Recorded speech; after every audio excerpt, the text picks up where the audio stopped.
Hi, I'm Jody. I'm an educator on the Classroom Success Team with Edwin. Welcome to STEM with Edwin. In these workshops, you'll learn how to use Edwin to support your STEM subjects.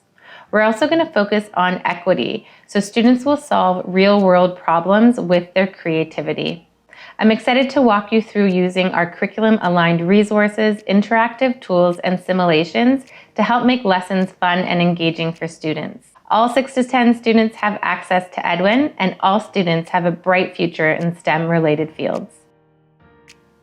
In these lessons, we're going to walk you through the student experience with a stop-and-go exploration, and then show you a step-by-step on how you can create lessons like this using Edwin.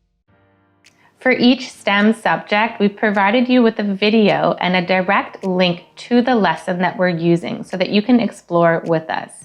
Simply sign into Edwin and then click on the link so that you can open it up and follow along. This is the exact same steps that your students will do when you share Edwin content with them.